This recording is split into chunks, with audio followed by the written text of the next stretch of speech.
হইচই সময় চ্যানেলে সকলকে স্বাগত। আজ আমি আপনাদের কাছে দুর্দান্ত স্বাদের এক ছানার সন্দেশের রেসিপি শেয়ার করব।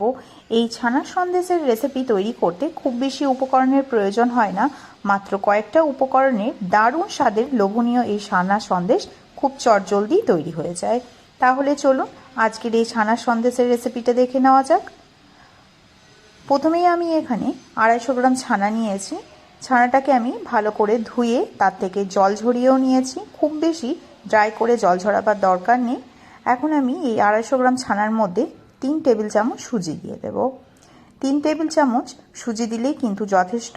এর থেকে বেশি সুজি দিলে একদমই মিষ্টিটা খেতে ভালো লাগবে না। আর দিচ্ছি 2 চামচ ময়দা। অবশ্যই ময়দাটা দেবেন। এই সন্দেশ বানাবার সময় অবশ্যই পরিমাণগুলোর দিকে খেয়াল করবেন, তাহলে সন্দেশটা কিন্তু পারফেক্ট হবে। এখন আমি মিষ্টির জন্য দিয়ে দিচ্ছি 5 থেকে 6 চামচের চিনি। আপনারা চাইলে মিষ্টির পরিমাণটাকে বাড়িয়ে বা কমিয়ে নিতেও পারেন, কিন্তু 5 থেকে 6 চামচ চিনি দিলেই এই সন্দেশের স্বাদটা একেবারে পারফেক্ট হবে। এখন আমি এবারে দিয়ে দেব 1 চামচের মতন ঘি।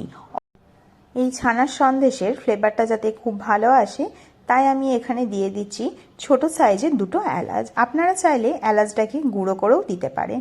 এবার সমস্ত উপকরণগুলোকে খুব ভালো করে 2 থেকে 5 মিনিটের জন্য মেখে নিতে হবে। যখনই এই ছানাটাকে মাখবেন খুব বেশি প্রেসার দিয়ে মাখবেন না, খুব আলতো হাতে ছানাটাকে মেখে নেওয়ার চেষ্টা করবেন। দেখুন ছানাটা আমার খুব ভালো করে মাখা হয়ে গেছে। আর যেহেতু সুজি আছে তাই খুব বেশি ড্রাই লাগছে, তাই আমি এখানে আগের থেকে ছানা কাটার যে জলটা ছিল সেই জলটা আমি ফেলে দিইনি। এখানে আমি 2 চামচের মতন ছানার জলটা ইউজ করলাম, যাতে সুজিটা খুব সুন্দরভাবে ফুলে যায়। খুব ভালো করে আমার মাখা হয়ে গেছে। আশা করি দেখেই বুঝতে পারছেন ছানার ঘনত্বটা ঠিক কতটা আছে। এবার আমি একটা কেক টিন নিয়েছি। আপনারা চাইলে কিন্তু যে কোনো প্লেট বা যে কোনো স্টিলের বাটিতেও এটা তৈরি করে নিতে পারেন। আমি এখানে একটা কেক টিনের মধ্যে সামান্য একটু ঘি ভালো করে ব্রাশ করে নিলাম। এই ছানার সন্দেশের কালারটা যাতে খুব ভালো আসে তাই আমি এখানে 1/2 চামচেরও কম চিনি নিয়েছি। এখন আমি চিনিটাকে কেক টিনের মধ্যে দিয়ে দিচ্ছি। এটা কিন্তু অপশনাল, আপনারা চাইলেও দিতে পারেন আবার নাও পারেন। দিলে কিন্তু কালারটা খুবই ভালো আসে।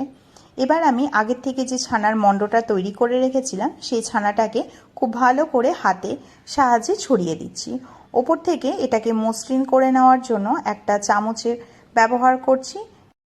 পুরো ছানার মণ্ডটাকে এখন আমি কেক টিনের মধ্যে ভালোভাবে সেট করে নিয়েছি।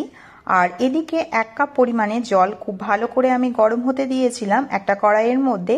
এখন দেখেই বুঝতে পারছেন জলটা আমার খুব সুন্দর ভালোভাবে গরমও হয়ে এসেছে। এবার এই গরম জলের মধ্যেই আগের থেকে যে ছানার মণ্ডটা দিয়ে যে কেক টিনটা রেডি করে রেখেছিলাম সেই কেক টিনটা এখন আমি দিয়ে দিচ্ছি। ওপর থেকে একটা ঢাকা দিয়ে 20 থেকে 25 মিনিটের জন্য গ্যাসের ফ্লেমটাকে মিডিয়ামে রেখে এটাকে ওয়েট করতে হবে। 20 থেকে 25 মিনিট ওয়েট করলেই কিন্তু খুব সুন্দরভাবে ছানার সন্দেশটা সেট হয়ে যাবে। আর আমি এখন আপনাদেরকে প্রায় 30 থেকে 35 মিনিট পর দেখাচ্ছি। 20 থেকে 25 মিনিট হয়ে যাওয়ার পর গ্যাসের ফ্লেমটাকে বন্ধ করে দিয়েছিলাম আর 10 মিনিট একই রকমভাবে রেখে দিয়েছিলাম। এখন আমার কেক টিনটা খুব ভালোভাবে ঠান্ডা হয়ে গেছে। এখন আমি একটা ছুরির সাহায্যে চারি সাইডটাকে কাট লাগিয়ে নিচ্ছি আর এটাকে আমি ডিমোল্ড করে নেব। দেখুন খুব সহজেই কিন্তু কেক টিন থেকে খুব ভালোভাবে এই ছানার সন্দেশটা ছেড়ে এসেছে। এখন আমি এটাকে আমার পছন্দ অনুযায়ী শেপে কেটে নেব। আপনারা চাইলে আপনারা এটা বরফি শেপেও কিন্তু কেটে নিতে পারেন। আমি এটা স্কোয়ার শেপে কেটে নিচ্ছি। আর কাটাটা ঠিক কতটাই সহজ সেটাও আশা করি আপনারা দেখেই বুঝতে পারছেন। আর কতটা পারফেক্ট হয়েছে আপনাদেরকে আমি আরেকবার দেখিয়ে দিচ্ছি। চারি সাইডটাই কিন্তু খুব সুন্দরভাবে হয়ে গেছে।